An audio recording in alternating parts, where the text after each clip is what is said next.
Okay, mga kamaster, ito meron tayo ditong BRF na V6. Parehas to sa V5 at saka mga BC Pro. Yan. Ito pala mga master, may share ako sa inyo. Napaka-importante ito kung lalo na kung mga nag-i-install kayo at saka naghahawak kayo ng mga ganitong unit. So bali pala itong mga unit na to, nakakabit na siya sa dating location. Tapos ngayon relocate nila. Tapos binago din nila yung indoor unit. So dati is ang nakakabit dito, kung makikita natin, nakalagay siya sa C. So 10, 11, 12. So 12 indoor dati to. 12 indoor dati to, naka-address siya.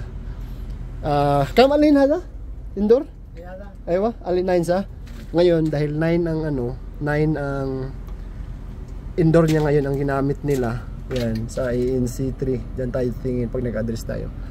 So, kung ilagay natin dyan sa 9 mga kamaster, tapos i-on natin lahat, ano pa rin siya, hindi niya mariread yung 9. Kung ano yung dating naka-address, yun ang mariread niya. So, ang gagawin natin mga kamaster, pag nag-reset natin, panibagong addressing tayo. Kung makita natin yung S6, yan yung S6 na yan.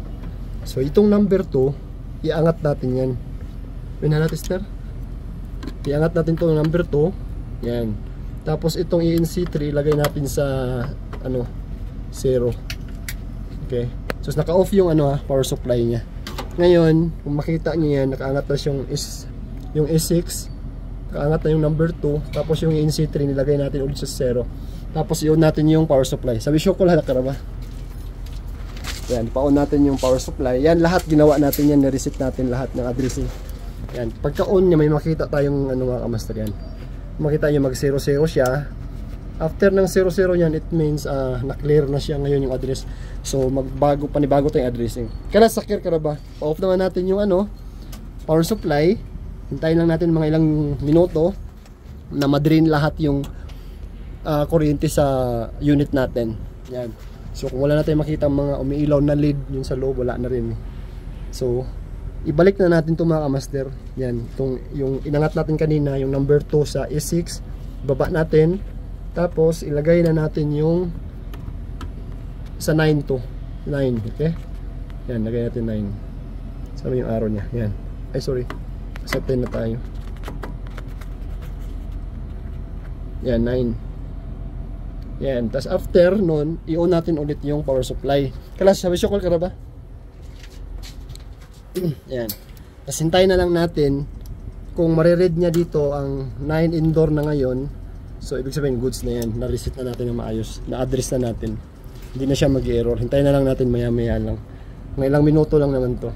Kung walang problema dun sa sa indoor. Yung mga connection nila na looping na PQA, kung walang problema, so mababasa niya lahat dito. Yan, dami yan hanggang dun yung yun hanggang dun. Kasi lahat mga V6 yan, bali isang system lang ang V8.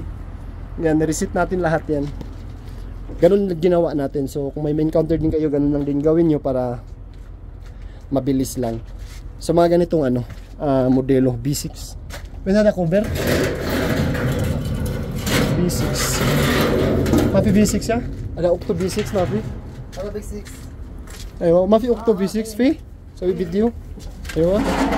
Yan. Nakabaliktad lang siya pero V6 yan. Yan V6. Yung nakita niyo yung V8, iba din yun ang pag-address natin. Hindi na siya mga deep switch. Sa button na lang siya.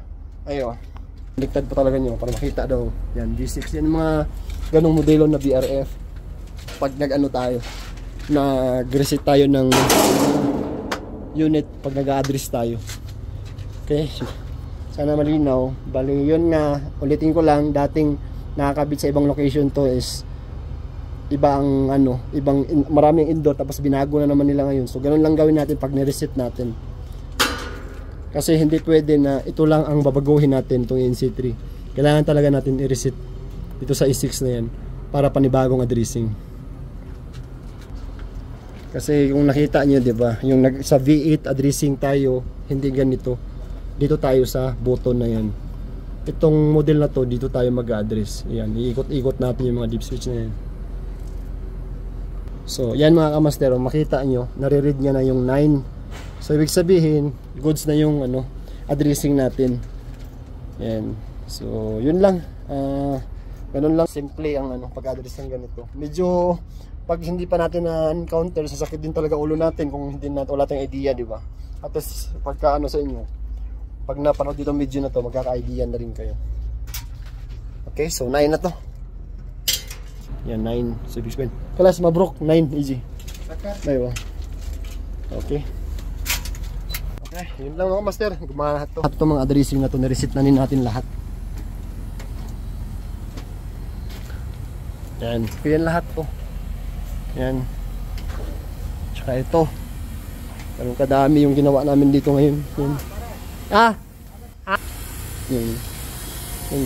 Hintay na lang kami sa pagbabacuum. Yan. So, ito yung V8 na isang system. May slave 1 siya. Itong mga V6 na to, bawat isa nito, isang system lang siya, wala siyang slave. Yan ito. Okay na to lahat. Okay, so yun lang mga masal. Pag naka-encounter kayo, okay? Thank you. Bye-bye.